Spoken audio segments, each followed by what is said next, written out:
Okay, चलिए start करते हैं इस वीडियो में। और इस वीडियो में भी आपको हम एक्सरसाइज 2D से जो फैक्टर थ्योरम से रिलेटेड है, क्लास 9th का जो RS अग्रवाल का मैथ है, तो एक्सरसाइज 2D से क्वेश्चन नंबर 19 को लेकर के आए हैं हम यहाँ पे। ठीक है, क्वेश्चन नंबर 19 है exercise 2D। Okay, RS Agarwal class 9th का मैथ। ठीक है, इसमें देखिए क्या कह रहा है कि if x³ plus ax² plus bx plus 6, ये 6 है। Okay, has x-2 as a factor. ठीक है, मतलब ये जो गिवन पोलिनोमियल है x³ plus ax² plus bx plus 6 जो है ना, इसके पास क्या है, एक फैक्टर x-2 है। ओके, उसके बाद देखिए क्या क्या कह रहा है, leaves a remainder 3 and leaves a remainder 3, एक रिमाइंडर बनता है, क्या रिमाइंडर 3 बनता है व्हेन, जब इसी को डिवाइड किया जाता है किससे, x-3 से। Find the value of a and b, इसके अंदर जो यहाँ पे a है और यहाँ b है, उस a और b का वैल्यू को फाइंड करना। देखिए, किसी क्वेश्चंस को बनाने से पहले जो है ना, उसको समझना ज़्यादा जरूरी है। अगर आप क्वेश्चन समझ जाते हैं, इससे पहले भी हम बोले हुए, अगर आप क्वेश्चंस को ठीक से समझ लेते हैं तो समझिए आपका काम 50% वैसे हो जाता है, बन गया क्वेश्चंस।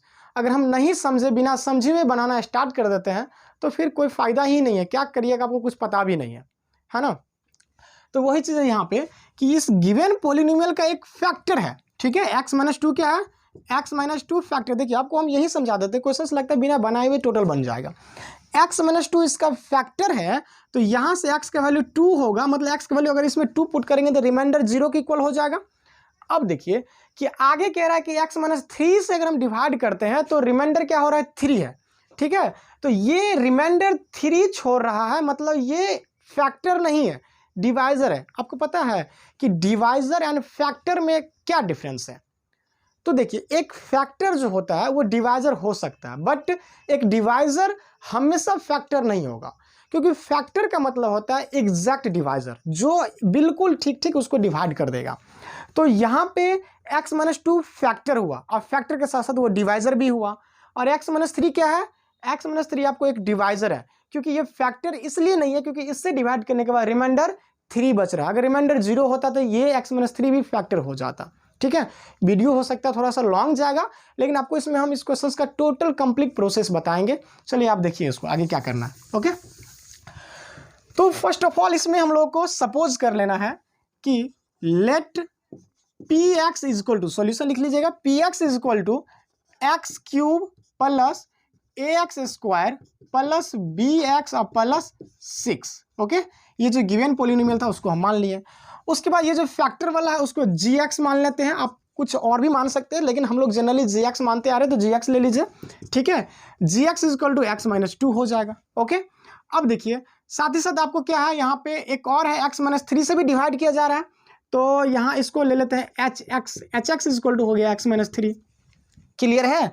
चलिए, ये दोनों ही डिवाइजर है, ये दोनों ही क्या है, ये gx भी डिवाइजर है और hx भी डिवाइजर है, लेकिन gx इसका कंप्लीट फैक्टर है, क्योंकि x-2 से डिवाइड करने के बाद वो रिमाइंडर 0, क्योंकि इसमें कह रहा है कि x-2 फैक्टर है, लेकिन x-3 जो है ये इसका फैक्टर नहीं है, ओनली इससे डिवाइड किया जा रहा है और रिमाइंडर 3 हो रहा है। तो हम क्या करते हैं यहाँ पे 9 डाल, चलिए यहीं पे कर लेते हैं, सिंस gx के इक्वल टू में क्या कर ले, 0 कर लेते हैं, तो ये इंप्लाइज करेगा gx का value x-2 is equal to 0। फिर ये इंप्लाइज किया x इज इक्वल टू 2, जरा ध्यान से देखिएगा। ठीक है, ओके, ये x का वैल्यू 2 निकल गया gx के लिए। फिर यहाँ पे एक बार और करिए, आपको क्या है, hx इज इक्वल टू, अगर हम 0 कर देते हैं वैल्यू पुट करने के लिए, तो आपको उस डिवाइजर को 0 के इक्वल करना ही पड़ेगा। ठीक है, तो ये इंप्लाइज करेगा x-3 is equal to 0, x is equal to क्या हो गया, 3 हो गया। देखिए, ये वाला जो है आपको, ये ऊपर gx वाला, देखिए जरा हम इसको यहाँ पे अलग से घेरे हुए हैं, ये इसका फैक्टर है। इसका मतलब x का वैल्यू अगर आप 2 पुट करते हैं तो रिमाइंडर 0 होगा। ठीक है, और ये इस वाला केस में अगर x का वैल्यू 3 पुट करते हैं तो रिमाइंडर 3 होगा। यहाँ पे दोनों मैच हो रहा है, ऐसा कुछ बन गया सिचुएशन यहाँ पे, नहीं तो कुछ अलग भी हो सकता है। ये एक रिमाइंडर है, जो रिमाइंडर यहाँ बचता है सॉल्व करने के बाद। ठीक है, और ये एक पार्टिकुलर वैल्यू को x का है, जो x का वैल्यू पुट करने के बाद रिमाइंडर 3 आएगा। तो चलिए पहले हम फैक्टर वालों को लेकर के चलते हैं। यहाँ पे सिंस क्या x minus two is a factor of px, क्योंकि px जो पोलिनोमियल है उसका क्या है, x माइनस टू फैक्टर है, तो ये इंप्लाइज करेगा कि P2 इज इक्वल टू 0, क्योंकि P2 फाइंड करेगा तो रिमाइंडर देगा, ये फैक्टर है तो रिमाइंडर 0 होगा। तो चलिए P2 फाइंड कर लेते हैं। P2 जो अगर आप निकालिएगा तो P2 वैल्यू पुट करना, रिमाइंडर जो गिवन पोलिनोमियल है, तो 2 to the power 3 plus a into 2² थोड़ा सा केयरफुल होके करना पड़ेगा, नहीं तो फिर अगर बनाने के बाद फिर कोई कहीं प्लस माइनस में गए मिस्टेक तो फिर सब मेहनत बेकार। ओके, तो 2 to the power 3 plus a 2x², 2 का स्क्वायर हो गया, plus b into 2 plus 6। Okay, तो P2 का वैल्यू 0 हो गया। 2 टू द पावर 3 8 यहाँ हो जाएगा आपको 2 टू द पावर 2, मतलब आपको ये हो गया 4a हो गया। ओके, फिर इधर 2b और प्लस यहाँ पे हो गया आपको 6। क्लियर। अब देखिए ये 8 और प्लस 6 14 अगर RHS में है, LHS में लाएंगे तो -14 इज इक्वल टू क्या हो जाएगा आपको 4a प्लस 2b। ठीक है, अब जो है थोड़ा सा इसको चेंज कर लेते हैं, वेरिएबल वाला को LHS में ला लेते हैं, तो 4a plus 2b is equal to -14 हो जाएगा। क्लियर है, दोनों साइड चेंज कर दिए। अब यहाँ पे जो है इन दोनों में कुछ कॉमन लेने वाला, तो कॉमन लेकर के थोड़ा सा इसको फैक्टर को क्या कहते हैं छोटा कर लीजिए। तो अगर ये दोनों में देख रहे हैं कि 2 को हम कॉमन ले सकते हैं, तो 2a प्लस b बच जाएगा इज इक्वल टू -14, ये 2 से काटिएगा तो ये 7 हो जाएगा। तो इस तरह से 2a plus b is equal to -7 हो गया। This is the equation first. Clear, ये इक्वेशन फर्स्ट काम आएगा और इसके बाद एक और इक्वेशन सेकंड आएगा, दोनों इक्वेशन से हम a और b का वैल्यू फाइंड कर लेंगे। बट यहाँ पे देखिए आधा काम हो गया है। अब क्या करना है आपको, थोड़ा सा चलिए इधर करते हैं हम लोग। ओके, अब आपको देखिए यहाँ पे गिवन क्या है कि x माइनस 3 से डिवाइड कर रहे हैं, तो रिमाइंडर क्या दे रहा है आपको, रिमाइंडर 3 दे रहा है। ठीक है, तो यहाँ पे एक बार और करेंगे, again px is divisible, again px is divided by when px is divided by क्या, x माइनस 3। यहाँ पे थोड़ा सा सेंटेंस चेंज किया है, when px is divided by x minus 3 then the remainder is क्या हो जाएगा आपको P3 होगा कि नहीं होगा। अगर x माइनस 3 से डिवाइड करेंगे तो रिमाइंडर क्या होगा P3 होगा, और आपको P3 का वैल्यू कितना दिया हुआ है, 3 दिया हुआ है, P3 इज इक्वल टू 3, क्योंकि 3 से x माइनस 3 से डिवाइड करने के बाद रिमाइंडर 3 बचता है, ये क्या है गिवन है। ओके, तो यहाँ पे आपको क्या करना है, नाउ P3 फाइंड करना है। क्या फाइंड करना है, P3। तो चलिए इसमें px में 3 वैल्यू पुट करते हैं, तो 3 to the power 3 plus a into 3² plus b into 3 plus 6। Okay, और P3 के value 3 to the power 3 27 plus 9a plus 3b plus 6। Okay, चलिए अब जो है यहाँ पे आपको 27 और 6 मिलकर 33 हो जाएगा, और 33 RHS से LHS में लाएंगे तो 3 minus 33 is equal to 9a plus 3b हो जाएगा।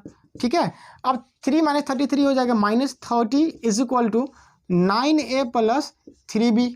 ठीक है, थोड़ा सा ऊपर से इरेज कर लेते हैं। ओके, क्योंकि ऊपर का अब कोई काम नहीं है, a और b का जो वैल्यू फाइंड करना है वो निकल ही जाएगा। ठीक है, तो क्वेश्चंस भी तो आप लोग लिख ही लिए होइएगा।